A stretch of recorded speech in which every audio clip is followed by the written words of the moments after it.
Welcome back to the Neuroscience Meets Social and Emotional Learning podcast, episode number 75, with Maurice Elias, a professor of psychology at Rutgers University, director of the Rutgers Social and Emotional Learning Lab, academic director of the Collaborative Center for Community-Based Research and Service at Rutgers, and he's one of the members of CASEL, the Collaborative for Social and Emotional Learning, which our listeners will know as a trusted source for knowledge about high-quality, evidence-based social emotional learning programs.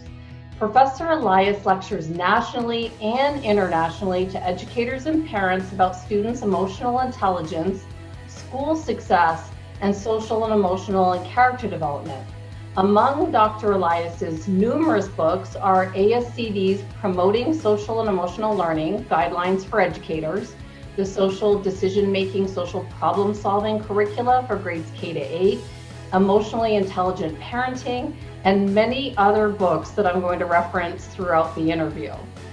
My name is Andrea Samadi, and I'm a former educator who created this podcast to bring the most current neuroscience research matched with social and emotional skills with interviews from experts who've risen to the top of their field with specific strategies or ideas that you can implement immediately to take your results to the next level. My vision is to bring the experts to you, and then you implement these proven strategies, whether you're a teacher in the classroom or online, a student or a parent in the corporate space or working from home, for immediate results. Welcome, Maurice. It's so wonderful to meet you. It's a great pleasure to be here. Thank you so much. When I was first introduced to you, Maurice, it was from Corwin Press's marketing department, and they explained to me that your work fit in directly with what we're doing on this podcast, and it absolutely does. It's just amazing. When I looked at your website and then the Rutgers Social-Emotional Learning Lab, I know it looked familiar because I know I've been to your page before as I'm researching experts, and I've definitely read through it and have seen your work. And then I found this YouTube of you back from 2010, and it was you talking about emotion in education. And I could have kicked myself because I wish I knew you 10 years ago. And here's why. So 10 years ago, I worked at Pearson Education, and we had this credit recovery program for high school students that went into the high schools to help students with their credit. Mm-hmm. And I was always trying to infuse social emotional, thought this is the perfect platform.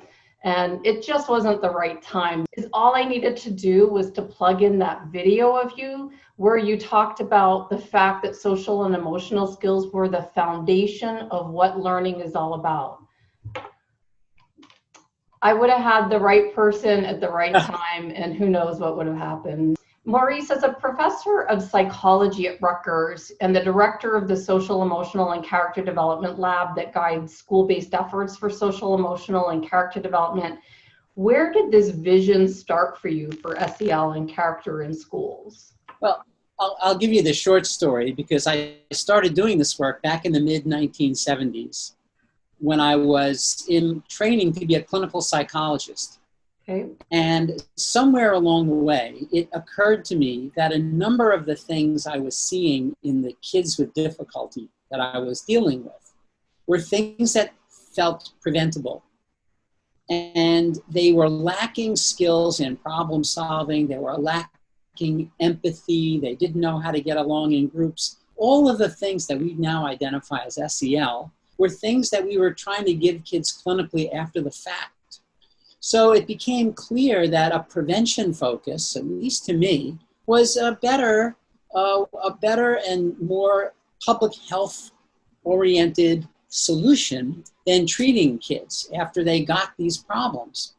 But then at a certain point, it also became clear that when you eliminate all kids' symptoms, that doesn't mean you've given them mental health. Now, the absence of symptoms is not thriving.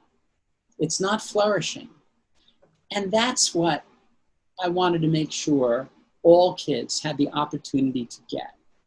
And so that was really where the vision began for what eventually came to be known as social, emotional, and character development. And the character part is important because, you can think of social and emotional skills as like the propellers on a boat.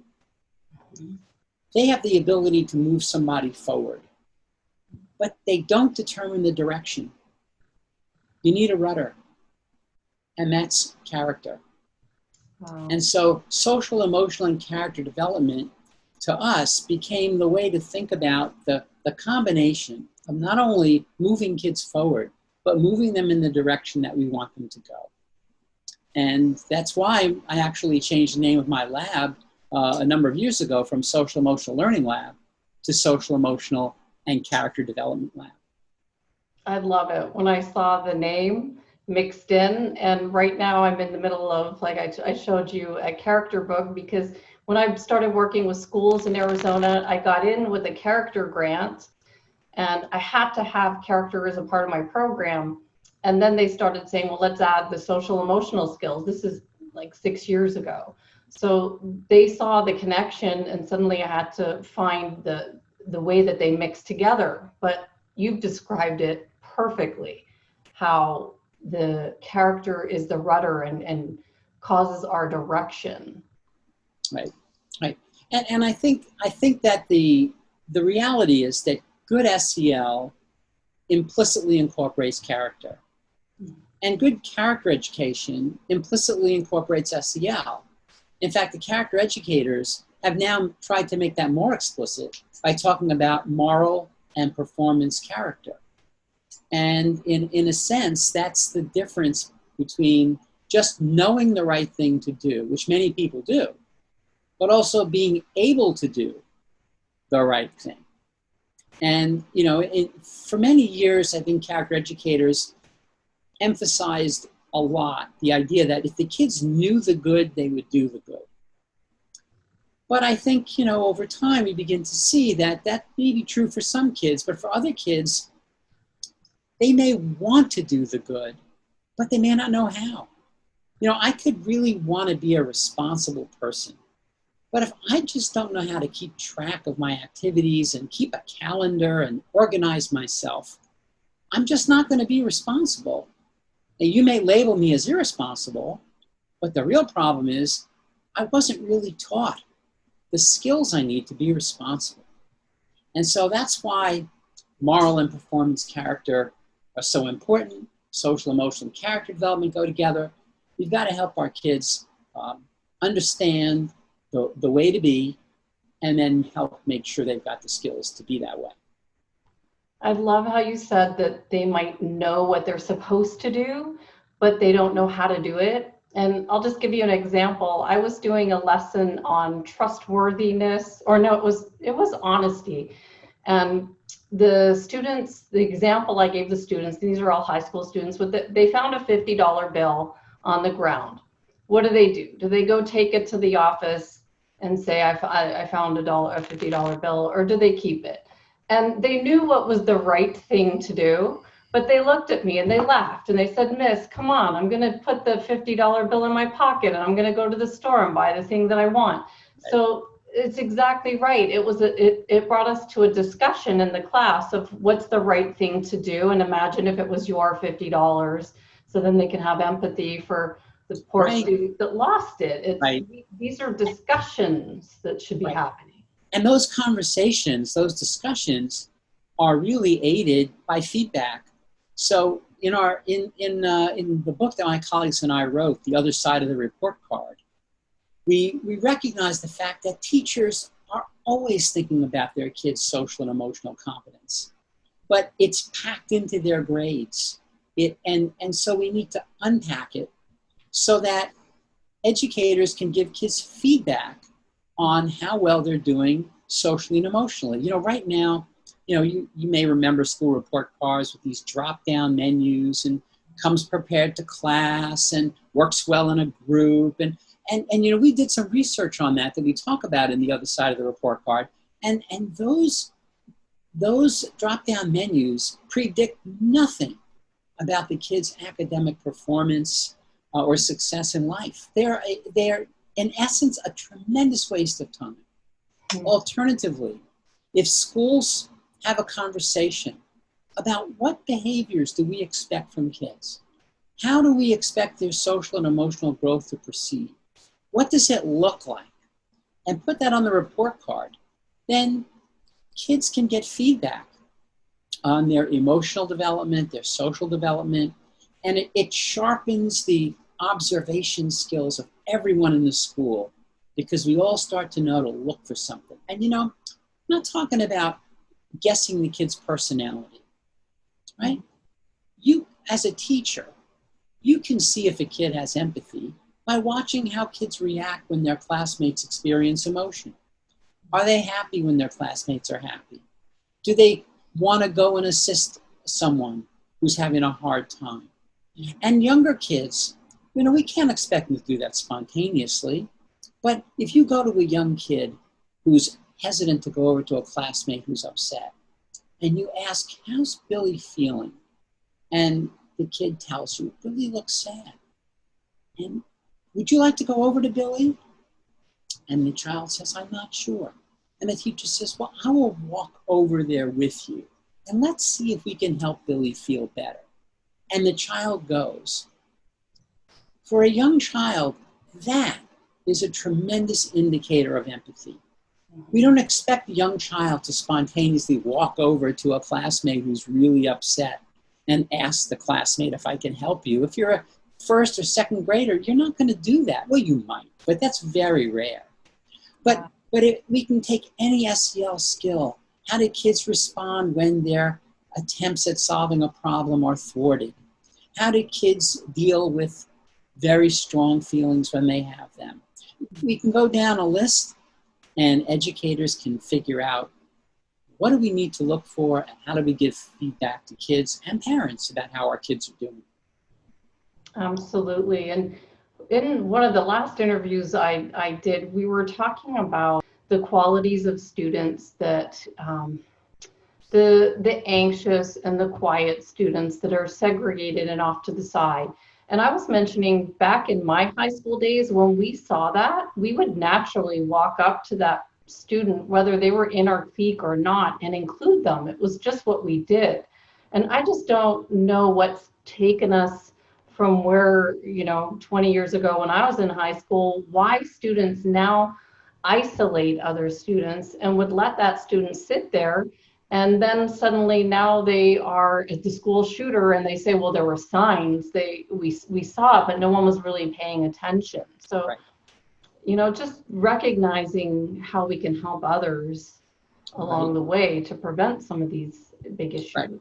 Right. And I think this I think also reveals our evolving understanding of social and emotional learning, social emotional character development, that it's not just about skills and programs.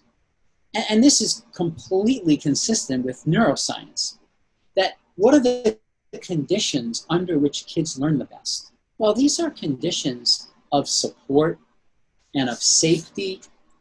These are the kinds of conditions that you have to create in order for kids to feel that it's not just them against the world, that actually being part of a school and a classroom is better for them, it's better for everybody. That spirit of collaboration, support, caring, being part of a learning community. I mean, we know the neuroscience that tells us that relationships are the core of learning, and caring relationships are what propel kids to learn.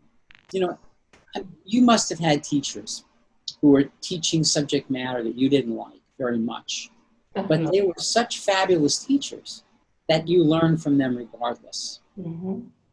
And there were teachers, I bet, and I had this experience, where there were teachers teaching something that I loved, but they had such a poor ability to connect with me that I didn't enjoy the class at all.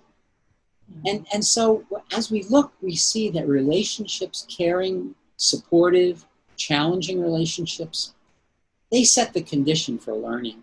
And then when that happens, kids feel safe to go over to their classmates, see how they're doing, because they don't feel like they're going to lose something by doing that. Wow. Yeah. And in your opinion, why do you think we've gotten to this place where, is it technology that we're wrapped up and so busy, and maybe before how did we get to this? No, I don't think so. I think it's the overemphasis on academic success, Okay. and testing, and the sense of competition. You know, our tests are very often, they're on a curve. And when things are on a curve, as opposed to having a mastery system, then you're going to have winners and losers, even if everybody's all pretty good. And so for a lot of our kids, they get weighed down by a history of not succeeding. They lose their sense of confidence, and then they sort of have a negative attitude. Well, you can't blame them having a negative attitude, but then other people react to that, and so it's a bad dynamic that we're setting up in our schools right now, as opposed to being a welcoming, collaborative place for every student, regardless of ability, disability, gender, ethnicity. You know, we have to set schools up as that place that truly welcomes everyone. Because, you know, when we open up the doors, we don't say to the kids, well, these are the kids who are welcome and these kids who are not. But you know what? Kids walking in, they know. Yeah. They know. Absolutely. And we have to be genuinely welcoming to all kids. Setting up that school climate from even that is right. Some schools, that is right. You feel it in the parking lot when you're coming in to the school. You feel it's on the school bus, on the school bus stop. Right. When you go to the office, you know, how you're treated by the clerical staff in the school. How do the security guards treat kids? Do they treat kids like they're guilty and needing to be proven innocent, or do they treat them like they're fine and this is just a precaution, and we don't think you're a criminal? All these things matter tremendously, and that's why we don't want to get hooked into the idea of social and emotional programs as being the answer. You know, in the book, The Educator's Guide to Emotional Intelligence and Academic Achievement, which is a Corwin book, we wanted to make the point that programs are necessary but not sufficient. And you could understand how to do a program from kindergarten through high school, but if the climate is not supportive, then the kids can learn the skills, but they won't live the skills. Mm-hmm. You got to live the skills to internalize the skills. And that doesn't happen if it only is valued in the 45-minute period a week when you're doing this stuff. So how would you suggest changing a climate of the school with your book? Well, there have to be, you know, it goes back to what you said earlier about having conversations. There have to be conversations about how do we want our school to be? And this is one of the reasons why there's an emphasis now on talking about what are the virtues that we want to make sure our kids come out with. Mm-hmm. If we want our kids to be caring and we want them to be kind, it's not going to happen because we have lessons on caring and kindness. It's going to happen because we treat them with kindness. We show them caring. We model it for them, and then we teach it to them. And that's what's necessary.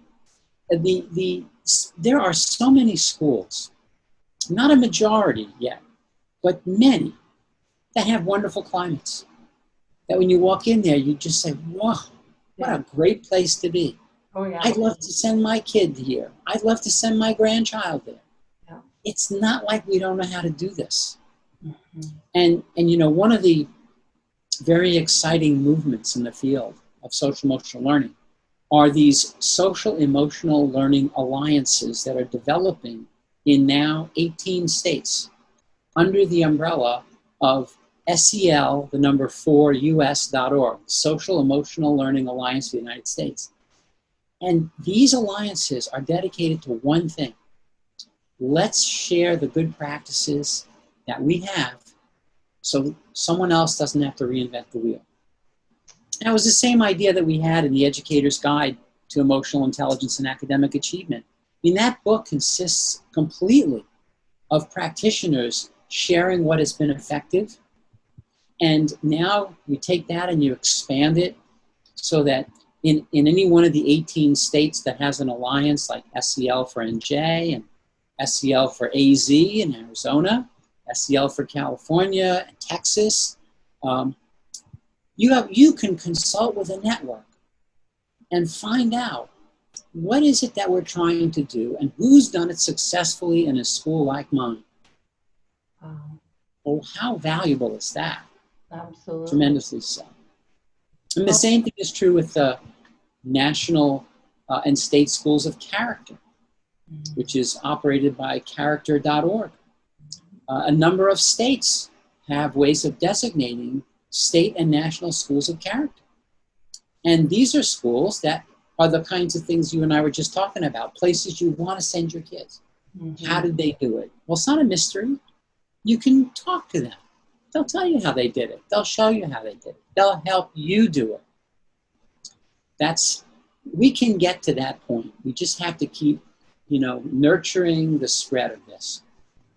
I love it. So I have a ton of new resources to showcase in the show notes and in the video that I'll put up so people can learn about them. And I feel like I've seen them all on Twitter because they all have their own state. I was like, who's this SEL New Jersey, SEL? Now I know who they are. Right. All comes under SEL for US.org. Yep. Got it. Now, what about parents who want to raise emotionally intelligent children, which is all of us? We all want it for our kids, and especially kids to be able to think and make their own decisions.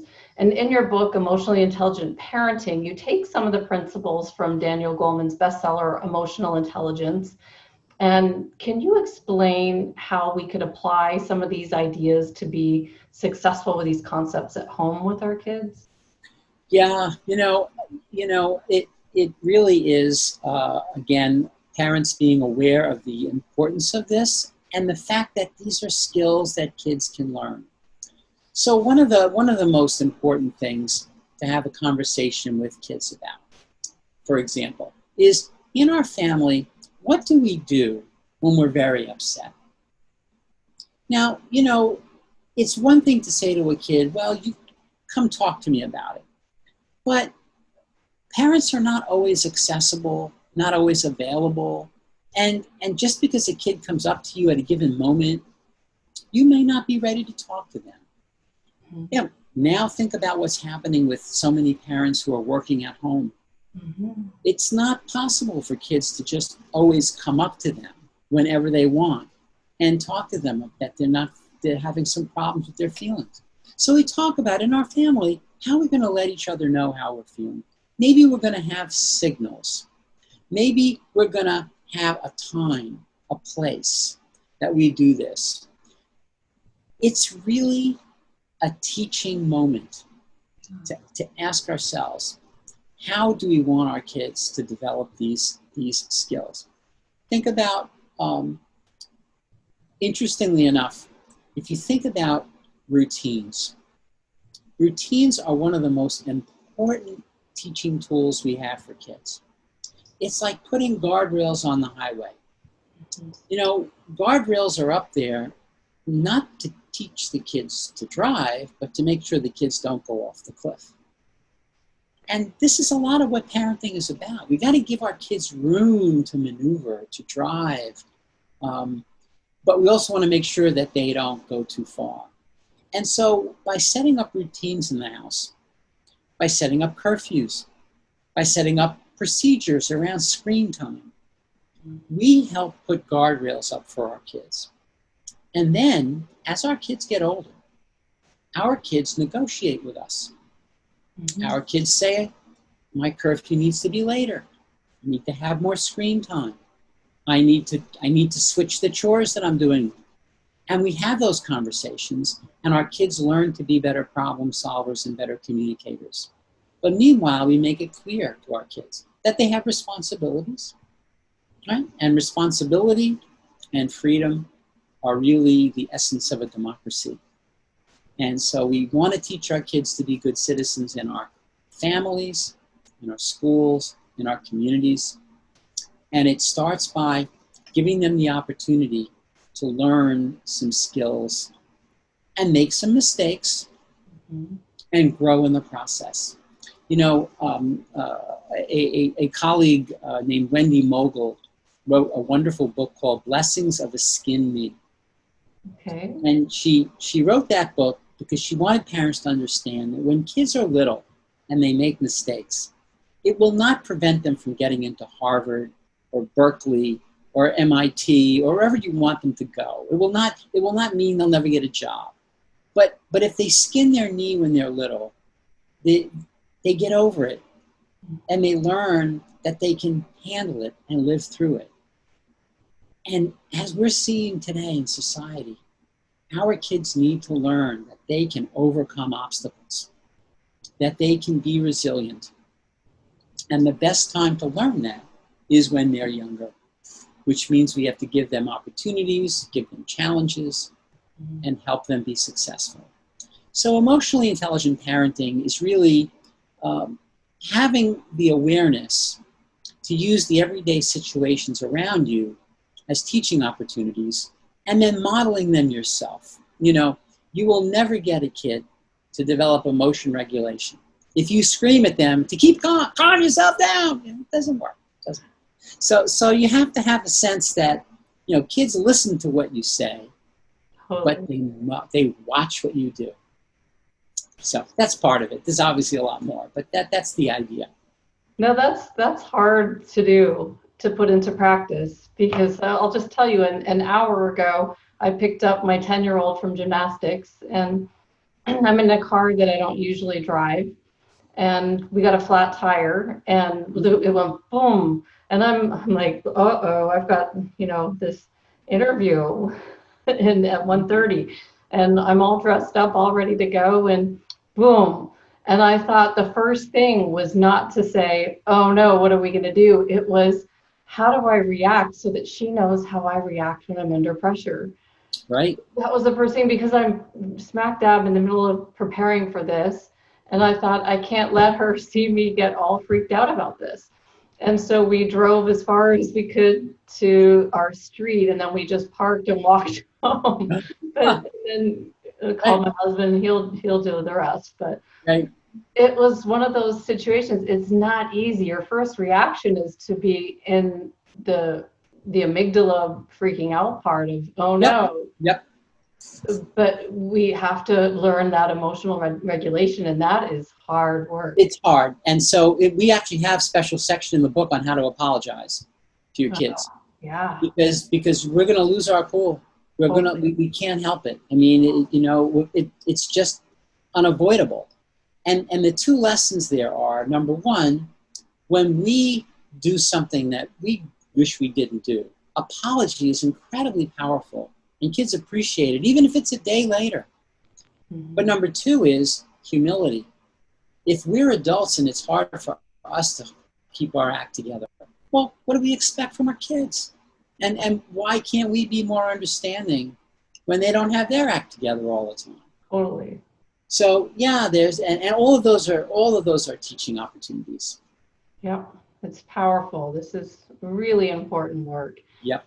And then I saw the article that you published for Parent Toolkit, and I actually have Parent Toolkit on my phone. It's a great app.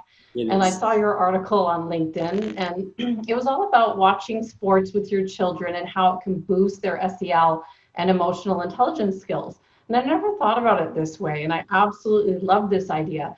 And I remember one time I was at a baseball game with the family, and I've got two girls, a 10-year-old and an 8-year-old, and we were watching Wilson Ramos. He was meditating away from some of the other players before the game. Instead of throwing pitches, he was in his own space. And I talked about it with the girls, but that's as deep as I thought about going. I just thought that was all that I had in my parent toolkit. And then I read your article, and you talked about the focus that the athletes have, the athletes' preparation, emotion regulation, goal setting. You went right into every single skill. And so I know that we're not going to be watching games live, but can you recap some of these ideas so we can think about how we could have an SEL lesson while watching sports with our kids? Yeah, it really is, again, SEL is all around us, because it's a way of describing how we act and how we conduct ourselves. So we want to teach our kids to be closer observers. And one of the things that I think a lot of times our kids don't appreciate is that what they see in sports didn't just happen. They in one of our SEL curricula for middle school kids on our website, we have kids watching Stephen Curry's practice routine and LeBron James's practice routine. And when they see those guys practice, they say, my God, I mean, that's why they're so good. They're not good because they put on their sweatsuits and stuff a few things in the warm-up right before the game. It's because of all the things the kids don't see. Mm-hmm. And so we have to help our kids think about stuff. So for example, baseball game, right? In between innings, what do the players do? They throw the ball around the infield. The outfielders throw the ball to each other. Now, these are the best baseball players in the world. They're making millions of dollars.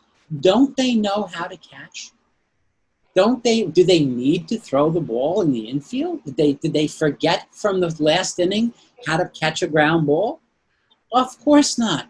Right. But if you want to be great, you have to continuously prepare and practice. And our kids don't understand. They just think that you get to the moment and you're great. And they don't know all that goes into it. And that's part of what we can talk to them about while we're watching sports. How did that happen? How did they learn how to do that? And then all the different opportunities to see how athletes calm themselves down before they have a big moment, How many times did we watch Derek Jeter and a lot of other athletes take his gloves on and off before every event? Now, weren't his gloves on? Didn't his parents teach him how to put on a glove? It's got Velcro. Nope. It's all part of calming yourself down. And we help our kids look at concert performers. There's almost nobody that just walks up to a piano or walks up to their violin and starts playing. They do something beforehand to center them, to focus them. And we found in one of our research projects that if you teach kids a self-calming strategy before math tests, and then you prompt them to use that strategy before math tests over the course of a year, tests, quizzes, etc., their grades improve. I believe it. Right, because they just are more ready to take the tests. It doesn't make them smarter per se, but it enables them to perform more at the level of their ability. It just gets them centered, focused, confident, and ready. And so this is what we see in sports, right? Because it's a high stakes activity. We want our athletes to perform well. We go to a concert. We want people to perform well. It is so important to show kids, when you can, documentaries of how such and such was made. Because otherwise our kids don't really understand that getting to where they want to go requires preparation. And, there's so much of it now, like in football. If you watch, when it'll come back eventually, if you watch old games, the quarterback lifts up a thing on his arm before a play. Now, what is that? Is he like some sort of a cyborg? Yeah. No, he's got information there about what we're going to do next. I mean, they have a huddle. Why do they have a huddle? Can't they remember the plays? Well, they have to make adjustments. They have to make changes. All of this is teaching the kids planning skills, problem-solving skills. what is an audible in a football thing? Well, an audible is when we had a plan, and I'm looking over there, and they know what we're going to do, so we're going to do something else. Right. It doesn't always work, but we're going to try something else. So all the SEL involved in those things, it's really quite something. So, and you know what? It doesn't actually diminish the kids' enjoyment of the sports. Right. They enjoy it at a deeper level, and they appreciate it even more. And it's natural, it's not didactic. It's, look at that, and let's understand why that's happening. So that was the thrust of that article. And again, it's for sports, but it can be for performance art, concerts, one of the things that's happening right now in the SEL field is a big movement for SEL to be integrated with the visual and performing arts. Okay. And the cornerstone of that is kids understanding that art, music, shows, theater, they're not being down, from Star Trek or Star Wars. That people create these. Who are these people? What do we know about them? I mean, if you really want to understand Hamilton, it helps to understand Lin-Manuel Miranda. It didn't come from nowhere. Right. If you really want to understand a painting, if you want to understand a work of music, understand the creator. Mm-hmm. And then you can see in yourself the potential for creativity. Mm-hmm. Because right now, because our kids get so mystified about how things came about, they don't often see that they too can be creators as well as consumers. So it's a very exciting time in the SEL field to see all the connections that are being made. I love it. I couldn't have talked to somebody more infused into SEL than you. I was looking for a positive angle for where we are in the world today, and you surely did bring it to light for us here. Thank you so much for this vision. Do you have any final thoughts here? Just thinking about, I know that I had a question for overcoming challenges, but you just did there. There's always, in these difficult times, challenges, and the other side of a challenge is to see the positive and building resilience. Just some final thoughts for us that you could leave us on that high positive note so that we can feel refreshed. Well, the one thing that we could be certain of is uncertainty. Mm-hmm. That the world is going to keep changing. Technology will evolve, things will happen, and we as human beings are actually designed to deal with all that stuff. But we can't deal with it, just by wanting to deal with it. We really do need some competencies. And, we wouldn't expect kids to be able to read if they never learned the alphabet. In whatever language they've become readers. So why would we expect kids to be socially successful if we don't give them the social and emotional competencies, the alphabet of life success? And so, our thought now is that we need our kids to come back to school, to approach it in a positive way. But we also have to be willing to open up our arms to kids. That a hug, an emotional hug, if not a physical hug, an emotional hug comes first. And then all the learning and trust follows from that. And that our relationships with our kids allows us to have schools that are filled with kindness and generosity, humility, sharing. That's the essence of social, emotional, and character development. We can do this, and when we do it, we all benefit. I'm optimistic about this. Oh, I love it. Thank you so much, Maurice, for coming on today and sharing all your research If there's someone that wants to learn more about you, is the best place your secdlab.org? Is that the best place? That really is. We try to put a lot of stuff there, a lot of things that people can look at, people can download, and that's the point. To hoard it doesn't do anybody any good. Exactly. And what do you do in that lab? Do you work with schools? Can they contact you to work with you? What exactly is your lab?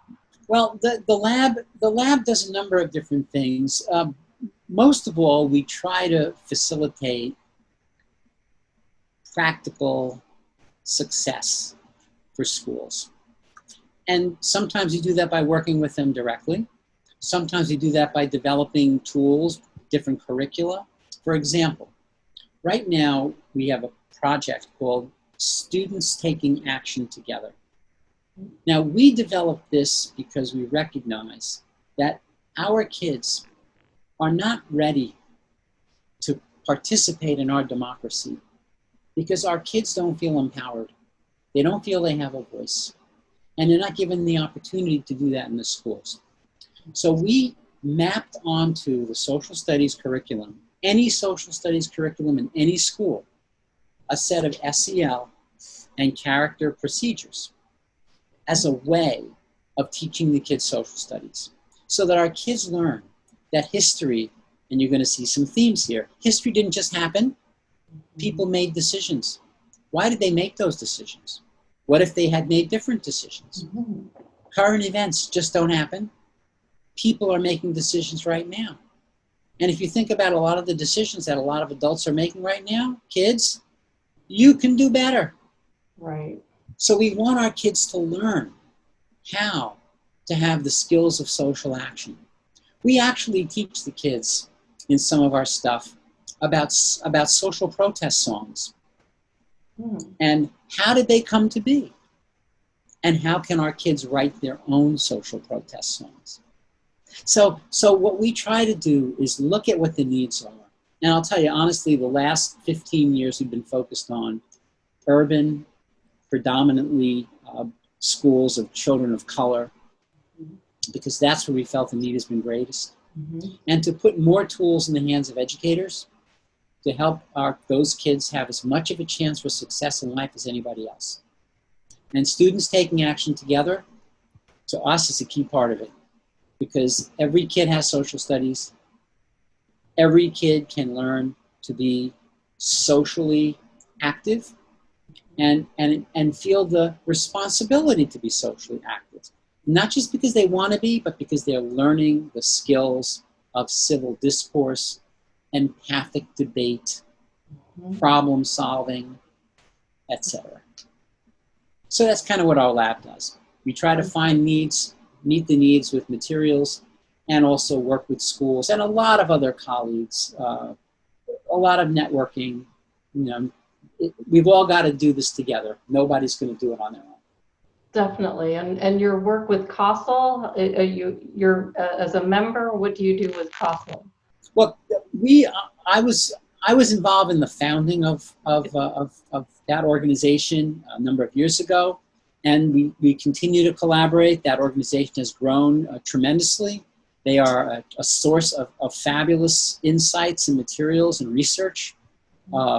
And so we have ongoing conversations and collaborations, both CASEL, character.org, Committee for Children, Social-Emotional Learning Alliance for the U.S., SELforus.org. I mean, there are a number of these organizations, and only by collaborating will we be successful.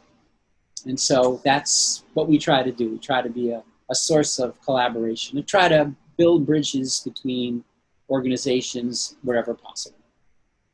Well, thank you so much. I look forward to putting this up and sharing your insights. And thank you so much for your time. Thanks. It's been a lot of fun. It's a pleasure. Have a wonderful day. Thank you.